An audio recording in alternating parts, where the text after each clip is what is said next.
volta no terceiro bloco com Magda Gazzi revelando tudo sobre sexo. Magda, uma coisa que eu penso, pelo menos, que ainda continua um tabu, é o assunto cheio de preconceitos, polêmicas e mitos. A homoafetividade. Como que nós podemos ver isso e entender um pouquinho mais sobre isso? Ok. Então, assim, existe uma coisa que é a orientação sexual. O ser humano nasce e quando ele está por volta da adolescência, que ele começa a ter desejo sexual por alguém, esse desejo sexual é orientado ou por pessoas do mesmo sexo, ou pessoas do sexo oposto, ou por pessoas de ambos os sexos. Isso é orientação sexual, que vai ser homossexualidade, heterossexualidade ou bissexualidade. Isso é o que nós temos e sabemos e podemos bater o martelo, certo? Existe um grupo, né, de cientistas, inclusive tenho amigos, né, que defendem, psicodramatistas, sexólogos, Ronaldo Pamplona, uma graça, né, faz parte desse grupo, que dizem que vem da genética. Que as pessoas já nascem homossexuais. Isso. Porém, eu acredito que para você provar que a pessoa nasce homossexual, você tem que provar que a pessoa nasce heterossexual. Isso, porque enquanto a ciência não provar a heterossexualidade, nós todos somos seres humanos. Por que não podemos aceitar-nos como iguais ou como, né? Hoje, Júnior, que eu falo de ciência, tá, ok? Então, a ciência ainda não pode bater o martelo em cima de um grupo de pesquisa, né? Conheço a pesquisa do Ronaldo Pamplona, né? Fantástica, trabalhamos já junto, fantástico. Mas o que a gente pode bater o martelo em cima, falar ou defender, é a questão que quando o desejo sexual é despertado, ele é despertado ou para mesmo sexo, sexo diferente ou ambos os sexos. Isso chama orientação sexual. Ponto. Então nós podemos entender que geneticamente não existe a homoafetividade. Não, nós não podemos cientificamente afirmar que essa é a grande verdade. Assim como Freud falava que era a questão social, familiar, o pai ausente, a mãe, porque faltou completo. Então, assim, o que nós podemos, porque aí tem uma linha que diz isso, uma linha que diz... O que nós podemos realmente afirmar é isso. Porém, essas pesquisas genéticas são interessantíssimas. E talvez, será que essa questão de que jogar um pouco para a ciência, né, que a homoafetividade ela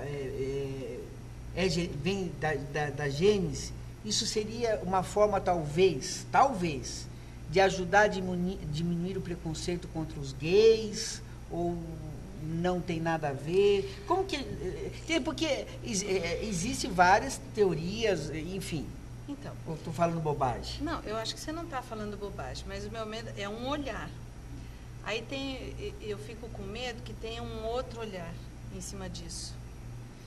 E aí eu não quero nem falar o outro olhar em cima disso. Mas não pode falar? Fala, revela, nós estamos aqui revelando, Júnior Mosco. Vamos, né, lá, Magda Gazzi, vamos revelar. Então, e se for... Qual que é o outro olhar? Se for a questão da genética, eu acho bárbaro, eu acho que tem que revelar, acho que tem que trazer, e a gente tem que trabalhar, independente de se for genética, se não for genética, se for só orientação sexual, a gente tem que trabalhar independente do que for, ou que não for. Com o ser humano. O ser humano e o preconceito. Ponto. Acabou. Entendeu? Porque quando a gente quer achar antena em o quê? em casca de ovo? Acha. A gente acha. Diante desses casos, nós podemos entender que a igreja mais ajuda ou mais atrapalha? Eu preciso mesmo. Precisa. Revelando. Magda Gazi revelando, tá querendo fugir, hein? Tá vendo só? Olha, Júnior, eu acho assim, eu sou uma pessoa, eu acho a religião importantíssima na vida da gente. A religião ou Deus? Deus. Deus. Depois eu quero me perdoe por reformular a pergunta, mas é porque eu acho que existe hoje no mundo uma confusão entre religião e Deus, entendeu? Eu acho que as pessoas estão se escondendo atrás de uma religião como se Deus colocasse uma proteção e eu posso tudo, e aí nós vamos entrar até nesses bárbaros casos de pedofilia da Igreja Católica, né, que se esconde, agora há pouco tempo atrás teve um congresso no Vaticano para tentar entender da onde está vindo isso, né, porque isso também não sei se entra num caso de doença, não sei no que é, mas vamos entender o seu olhar. É um outro revelando, tá? É um outro revelando.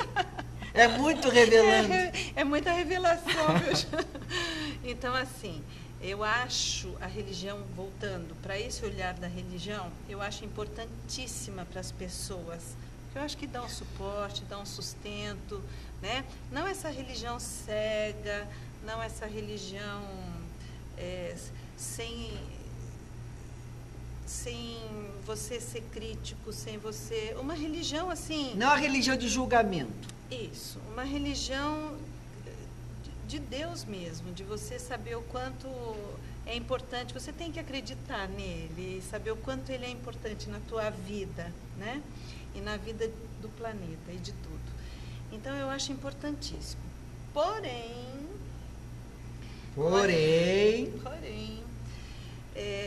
esses escritos religiosos ou a religião, ela limita muito, ela fecha muito, principalmente nas questões sexuais e preconceituosas, né? E o que eu posso falar para você é que dificulta muito os tratamentos que eu passo para os meus pacientes, principalmente. Que a igreja dificulta. Que as pessoas, acreditando da maneira que elas acreditam, desta maneira, em relação aos pecados e etc., as culpas que elas carregam por relacionar a questão sexual com o prazer, né? Mesmo dentro dos seus relacionamentos ou dentro delas com elas mesmas. Com elas mesmas, né? Entendi. Então, eu acho que dificulta muito elas serem felizes com elas mesmas, nos seus relacionamentos e dar seguimento nos tratamentos que quando elas vêm buscar ajuda.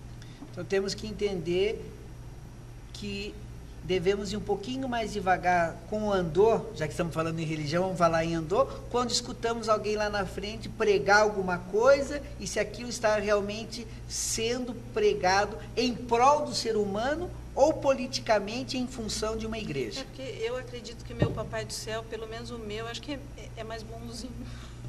Tá. Não, porque são absurdos e aberrações que a gente vê dentro... Não estou falando dessa ou daquela religião, mas de várias religiões, né? Mas é muito triste. Como eu volto a falar, eu falo de ciência, né?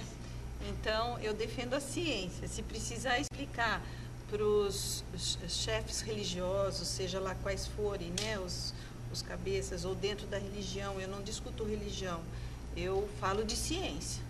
Okay. Uma pesquisa realizada pela Unesco revela que nossas crianças e adolescentes começam a vida sexual cada vez mais cedo, né?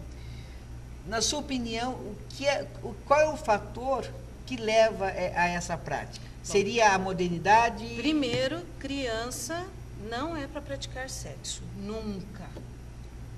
Primeiro ponto. Adolescente pode, criança não. Nunca. E como que qual seria a idade ideal para o adolescente começar a praticar sexo? Idade ideal é aquela onde você se sente preparado, vamos dizer assim, fisicamente, por isso que eu digo que criança sexo jamais. não é para criança de jeito nenhum, em hipótese alguma, tá? Porque não tem, primeiro, formação fisiológica para isso, muito menos mental, emocional, etc. Então, se o adolescente, ele achar que ele quer estar com o namorado ou com a namorada e quer ter a primeira relação sexual, se ele tiver empoderamento pessoal, achar que é isso que ele quer, não vai porque o amiguinho quer, o grupo quer, porque o namorado quer, porque está na moda. Ou porque está na moda, ou porque só eu da classe não transei ainda. Isso, às vezes... O tal do BV, né? Boca virgem, que eu fiquei esses dias aqui falando. O que é BV? Boca virgem. É muito comum. A primeira vez que eu escutei também, eu falei, BV? Eu fiquei pensando. O que é? É boca virgem. Então, assim, não vou beijar porque eu sou o BV da classe. Não, eu vou beijar porque eu quero beijar, porque eu quero sentir o prazer. Então, eu não vou beijar, eu vou escolher quem eu vou beijar. Não vou beijar qualquer um, não vou beijar por beijar, porque eu respeito o meu corpo, eu respeito a minha vida, eu quero ter prazer, eu não quero beijar por beijar. Então, eu acho que a pessoa tem que saber o que ela quer, tem que se prevenir. Eu não vou fazer... beber, porque os adolescentes acabam, por medo, ansiedade, usando bebida alcoólica, que é outro grande problema na adolescência hoje em dia, né?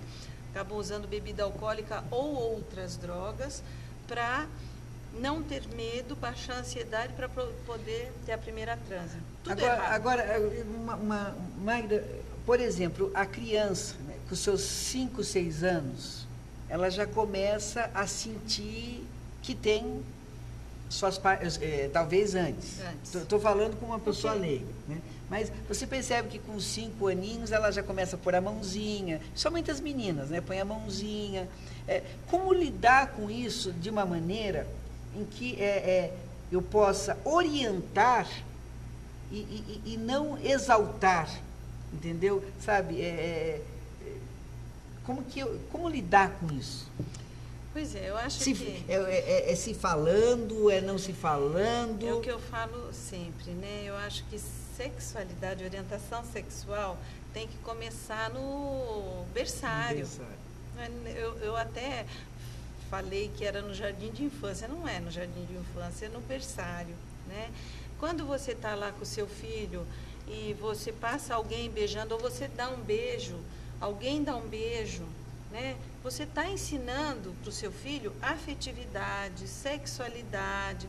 Quando aparece alguém na família grávida, explica o que é aquilo. O que é aquilo? Ah, veio a sementinha. A sementinha. É a sementinha? A sementinha. Hoje em dia, na época da internet, como é que a sementinha foi para lá? Mas nem o ET explica mais, né? Isso nós já vamos entender já sobre essa sementinha. Estamos terminando o 3º bloco com Magda Gasi, revelando tudo sobre sexo. Já voltamos.